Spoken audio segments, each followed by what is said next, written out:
PU Footwear.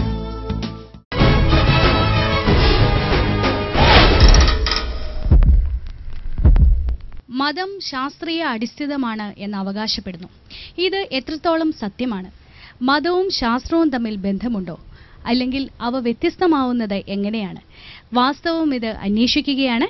സമ്പന്നമായ ഒരു വേദിയെയും സദസ്സിനെയുമാണ് ഇന്ന് വാസ്തവത്തിൽ നമുക്ക് ലഭിച്ചിരിക്കുന്നത്. ഇത് ഒരു ഈശ്വരൻ അല്ലെങ്കിൽ ആത്മാവ് എന്ന് പറഞ്ഞില്ലെങ്കിൽ കൂടി ഒരു സുപ്രീം പവർ എവിടെയോ ഉണ്ട്, അല്ലെങ്കിൽ ഒരു സുപ്രീം പവർ വേണം നമ്മൾക്ക് നിലനിൽക്കാൻ എന്ന് സാർ വിശ്വസിക്കുന്നുണ്ടോ? പ്രപഞ്ചത്തിൽ ഒരു സുപ്രീം പവറായിട്ട് ഒറ്റ സുപ്രീം പവറും കണ്ടെത്താൻ കഴിഞ്ഞിട്ടില്ല. അതിനെ ഒറ്റയാക്കി സംയോജിപ്പിക്കാനുള്ള ശ്രമം ഹോക്കിൻസ് പോലെയുള്ള സയന്റിസ്റ്റുകൾ നടക്കുന്നുണ്ട്.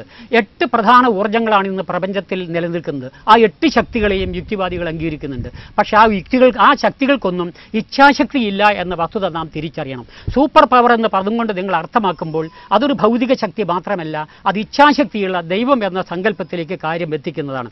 അങ്ങനെ ഇച്ഛാശക്തിയുള്ള ഒരു പ്രപഞ്ച ശക്തിയും ആധുനിക ശാസ്ത്രത്തിന് ഊർജ്ജതന്ത്രത്തിന് അറിയില്ല എന്നതൊരു വസ്തുതയാണ്. എങ്കിലും എങ്ങനെ ജീവൻ ഉണ്ടാവുന്നു, ഇല്ലെങ്കിൽ എങ്ങനെ മരണം സംഭവിക്കുന്നു? ഒരു ജീവൻ പെട്ടെന്ന് ഉണ്ടാകുന്ന സ്ഥിതിവിശേഷം നോക്കി അത് അപ്പോൾ തന്നെ യാന്ത്രികമായി ഒരു ദൈവത്തിന്റെ ഇച്ഛാശക്തി കൊണ്ട് ഉണ്ടായി എന്ന അന്ധസങ്കല്പത്തിലേക്കാണ് നാം എത്തുന്നതെങ്കിൽ കാര്യം വിഷമമാണ്. പെട്ടെന്ന് ഉത്തരം കിട്ടില്ല.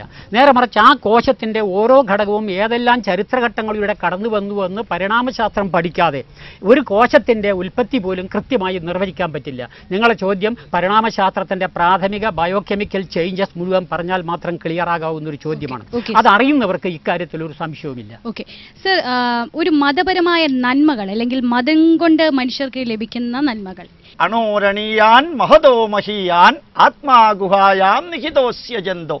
അണുക്കളിൽ വെച്ച് ഏറ്റവും ചെറിയ അണുവിലും മഹത്തായതിൽ വെച്ച് ഏറ്റവും മഹത്തായ പ്രപഞ്ചത്തിലും ജീവാത്മാവിന്റെ രൂപത്തിൽ സർവചരാചരങ്ങളിലും നിലനിൽക്കുന്ന ചൈതന്യമേതാണോ ആ ചൈതന്യം നിലനിൽക്കുന്നു എന്നുണ്ടെങ്കിൽ അതിനെ പറഞ്ഞിരിക്കുന്ന പേരാണ്. ഗർഭത്തിൽ നിന്ന് പുറത്തേക്ക് വരുന്ന ദിവസം ആത്മാവുണ്ടായി എന്ന് പറഞ്ഞാൽ ഏതു പുസ്തകത്തിലാന്നും കൂടി ഒന്ന് പറഞ്ഞിരുന്നെങ്കിൽ നന്നായേനെ. കാരണം ന ജായതേ മ്രിയദേവാ കഥാതി, ജനിക്കുന്നുമില്ല മരിക്കുന്നുമില്ല ആത്മാവെന്ന് ഭഗവത്ഗീതയിലെ 700 ശ്ലോകത്തിലെ 16 ശ്ലോകത്തിൽ വളരെ വ്യക്തമായിട്ട് പറയുന്നുണ്ട്. അതിനെക്കുറിച്ച് എനിക്കൊരു അഭിപ്രായം പറയാം. ഭഗവത്ഗീതയിൽ വാസാംസി ജീർണാനി എന്ന് പറയുന്ന ഒരു ശ്ലോകമുണ്ട്. ആ ശ്ലോകത്തിൽ പറയുന്നത് ജീർണമായ ശരീരം വലിച്ചെറിഞ്ഞ് ആത്മാവ് ശരീരത്തിന്റെ പുറത്ത് കടക്കുന്നു. അതുപോലെ ഒരു കുഞ്ഞിന്റെ പുതിയ കുപ്പായം ധരിച്ചുകൊണ്ട് ആത്മാവ് ജീവിതം തുടരുന്നു. ആ പറഞ്ഞതിൽ ആത്മാവിന് മരണമില്ല, ശരീരം മാറ്റിക്കൊണ്ടിരിക്കുകയാണ്. ആത്മാവ് നശിക്കുന്നുവെന്ന് ഞാൻ ഒരിക്കലും പറഞ്ഞിട്ടില്ല. ഇല്ലാത്തൊരു ദുർവ്യാഖ്യാനമാണ് ഡോക്ടർ അവതരിപ്പിച്ചത്. എന്തിനാണ് എനിക്ക് അറിഞ്ഞുകൂടാ. പക്ഷേ ആ സങ്കല്പം ഞാൻ അംഗീകരിച്ചിട്ടില്ല. ആത്മാവ് കടക്കുന്നത് എന്ന് പറഞ്ഞതിനെ കുറിച്ച് പറഞ്ഞതാണ്.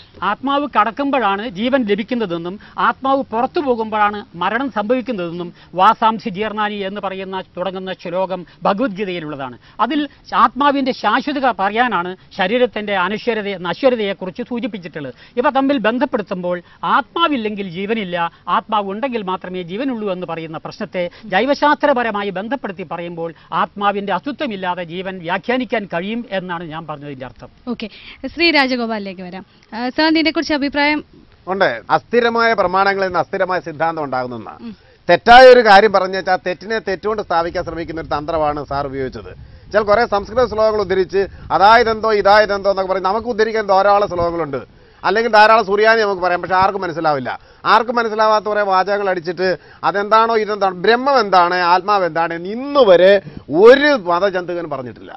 അവർക്ക് വ്യാഖ്യാനിക്കാനും സ്ഥാപിക്കാനും ആത്മാവ് എന്താണെന്ന് സ്ഥാപിക്കാനും വ്യാഖ്യാനിക്കാനും ഇന്നുവരെ കഴിഞ്ഞിട്ടില്ല. ഇത് ശാസ്ത്രീയമായി ശരിയല്ല, അല്ലെങ്കിൽ ദൈവം നിലനിൽക്കുന്നു എന്നത് ശാസ്ത്രീയമായി തെറ്റാണ് എന്നതിന് തെളിവുകളുണ്ടോ? രാമൻ എന്ന് പറയുന്ന ദൈവം ഇന്ത്യയിൽ ഉണ്ടായിട്ട് 1000 വർഷം പോലും ആയിട്ടില്ല. ഒരു വേദത്തിനും രാമനെയും കൃഷ്ണനെയും വിഷ്ണുവിനെയും ശിവനെയും കുറിച്ച് പറയുന്നില്ല വേദങ്ങളിലൊന്നും. അപ്പോൾ അതിൻ്റെ അർത്ഥം എന്താ? വേദം ഉണ്ടായി കഴിഞ്ഞിട്ട് അവരെല്ലാം ഉണ്ടായെന്നതിൻ്റെ അർത്ഥം. അപ്പോൾ അതുപോലെ ഈ ദൈവം ഇല്ല എന്നതിന് തെളിവ് കൊണ്ടുവരേണ്ട ഒരു ബാധ്യത നമുക്കില്ല. ദൈവം ഉണ്ടെന്ന് പറയുന്നവരാണ് തെളിവ് കൊണ്ടുവരേണ്ടത്. ബൈബിളിലുണ്ട്, ഖുറാനിലുണ്ട്, ഗീതയിലുണ്ട് എന്ന് പറയുന്ന തെളിവില്ല. അതൊക്കെ സ്ക്രിപ്റ്റേഴ്സാണ്. അതൊക്കെ വെറും സാഹിത്യങ്ങളോ സാഹിത്യം എന്നല്ലേ നമ്മളതിനെ അംഗീകരിക്കാൻ തയ്യാറാണ്. രാമായണത്തെ ഒരു ഉദാത്ത സാഹിത്യകൃതിയായിട്ട് അംഗീകരിക്കാൻ തയ്യാറാണ്. പക്ഷേ അതൊരു ശാസ്ത്രഗ്രന്ഥമാണെന്ന് പറയുന്നത് സർവാബദ്ധമാണ്. ഈ ദൈവാസ്തിത്വത്തെക്കുറിച്ച് പറയാനുള്ളത് മതവിശ്വാസികൾ എന്തു പറഞ്ഞുവോ ആ പരാമർശത്തിന് ശാസ്ത്രീയതയുണ്ടോ എന്ന് പരിശോധിക്കാനേ നമുക്ക് സാധിക്കൂ. ആ അർത്ഥത്തിൽ എനിക്ക് പറയാനുള്ളത് ദൈവം സർവജ്ഞാനിയാണെന്ന് ഹിന്ദുമത പണ്ഡിതന്മാരും ഇസ്ലാം മത പണ്ഡിതന്മാരും ക്രിസ്തുമത പണ്ഡിതന്മാരും സമ്മതിക്കുന്നു. അങ്ങനെയാണെങ്കിൽ സർവജ്ഞാനം എന്താണ് എന്നൊരു വസ്തുതയിലേക്ക് നമ്മൾ കടക്കാം. ജ്ഞാനം എന്ന് പറയുന്നത് മനുഷ്യർക്ക് മാത്രമുള്ള ഒരു സവിശേഷമായ കഴിവാണ്. അത് ഉയർന്ന ജീവിയും ഉയർന്ന തലച്ചോറുള്ളത് കൊണ്ടാണ് മനുഷ്യന് ഈ വിജ്ഞാനം എന്ന ഒരവസ്ഥയിലേക്ക് എത്താൻ കഴിഞ്ഞത്. ഈ വിജ്ഞാനം നമ്മുടെ തലച്ചോറിന് കിട്ടണമെങ്കിൽ ഉയർന്ന തലച്ചോറ് വേണം, നമ്മുടെ ഇന്ദ്രിയങ്ങൾ ഫലപ്രദമായി പ്രവർത്തിക്കണം, അതുമായി ബന്ധപ്പെടുന്ന നാഡിഞരമ്പുകൾ പ്രവർത്തിക്കുകയും വേണം. ഇതുള്ള ഒരു നല്ല ആരോഗ്യമുള്ള മനുഷ്യന് മാത്രമാണ് ഉയർന്ന ചിന്ത അല്ലെങ്കിൽ ബോധം ഉണ്ടാകുന്നത്. ബോധം ഭൗതികമാണ് എന്നത് ഒരു ചരിത്ര ശാസ്ത്ര വസ്തുതയാണ്. ആ അർത്ഥത്തിൽ ഈ ഈശ്വരൻ എന്ന പ്രതിഭാസത്തിന് ശരീരമില്ല, അശരീരിയാണെന്നാണ് വെപ്പ്. അശരീരിയായ ശരീരത്തിൽ തലച്ചോറും ഉണ്ടാവില്ല, ഞരമ്പും ഉണ്ടാവില്ല, ഇന്ദ്രിയങ്ങളും ഉണ്ടാവില്ല. എന്ന് പറഞ്ഞാൽ ഈശ്വരന് ആ ബോധമേ ഇല്ല. ബോധമില്ലാത്ത ഒരു ഈശ്വരനെ അത് സർവജ്ഞാനിയാണെന്ന് പറയുന്ന ഒരു ബോധത്തിലേക്ക് എങ്ങനെയാണ് മതപണ്ഡിതർ എത്തിയത് എന്ന് എനിക്ക് അറിഞ്ഞുകൂടാ. അതുകൊണ്ട് എന്റെ നിഗമനം ഇതാണ്, ഈ ബോധമേ ഇല്ലാത്ത ഈശ്വരനാവില്ലല്ലോ, അയാൾ സർവജ്ഞാനി ആവില്ലല്ലോ. അതുകൊണ്ട് ഈശ്വരാസ്തിത്വത്തിന് മതക്കാർ പറയുന്ന വാദമുഖത്തെ അംഗീകരിക്കാൻ പറ്റില്ല. സർ, നമ്മുടെ സമൂഹത്തിൽ അല്ലെങ്കിൽ ലോകം മുഴുവൻ എടുക്കുകയാണെങ്കിൽ ഏറിയ സമൂഹത്തും ശതമാനം ആൾക്കാരും മതവിശ്വാസികളാണ്. അപ്പോൾ ഇന്നത്തെ സമൂഹം പണ്ടത്തതിൽ നിന്നുമെല്ലാം നമ്മളെല്ലാം വളരെയധികം എഡ്യൂക്കേറ്റഡുമാണ്. അപ്പോൾ ഇത്രയും ശതമാനം ആൾക്കാർ മണ്ടത്തരം കാണിക്കുന്നു, ഇല്ലെങ്കിൽ അവർക്ക് ബോധമില്ല എന്നാണോ സർ പറഞ്ഞു വരുന്നത്? നമ്മുടെ നാട്ടിൽ ആളുകൾ ധാരാളം കളവ് നടക്കുന്നുണ്ട്, കൊള്ള നടക്കുന്നുണ്ട്, തട്ടിപ്പ് നടക്കുന്നുണ്ട്, മദ്യപാനം വ്യാപകമാണ്. അസംബന്ധങ്ങൾക്കാണ് ഏറ്റവും വലിയ വ്യാപകമായ ജനകീയ അംഗീകാരം. അതുകൊണ്ടൊന്നും അസംബന്ധങ്ങൾ ന്യായമാവുകയില്ല. ബഹുജനങ്ങളുടെ ഭൂരിപക്ഷം നോക്കിയിട്ടല്ല, ശാസ്ത്രീയമായ സത്യത്തിന്റെ ഗുണം നോക്കിയിട്ടാണ് തീരുമാനിക്കേണ്ടത്. ഒരു കാലത്ത് ഭൂമി പരന്നതാണെന്ന അന്ധവിശ്വാസം ആഗോളതലത്തിൽ ജനങ്ങൾ വിശ്വസിച്ചിരുന്നു. എന്നാൽ കെപ്ലറും അതുപോലെ ഗലീലിയോ തുടങ്ങിയ ആളുകൾ വന്ന് ഒറ്റപ്പെട്ട് പറഞ്ഞ അഭിപ്രായമാണ് അല്ല, പരന്നതല്ല, അത് ഉരുണ്ടതാണെന്ന്. അന്നതാണ് അംഗീകാരം കിട്ടിയില്ല. 3 നൂറ്റാണ്ട് കഴിഞ്ഞപ്പോൾ ഇന്നത്തെ ലോകത്തിന്റെ സ്ഥിതി എന്താ?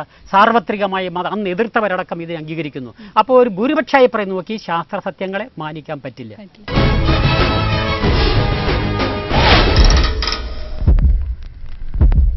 ദിവ്യാത്ഭുതങ്ങൾ തനി തട്ടിപ്പുകളാണെന്ന് കണ്ടല്ലോ. സമൂഹത്തിൽ അന്ധവിശ്വാസങ്ങൾ വളർത്തുന്ന ദിവ്യന്മാരുടെ തട്ടിപ്പുകളുടെ ചുരുളഴിക്കുന്ന വ്യത്യസ്ത പരിപാടികളുമായി വാസ്തവം അടുത്തയാഴ്ച ഇതേ ദിവസം ഇതേ സമയം വീണ്ടും കാണാം.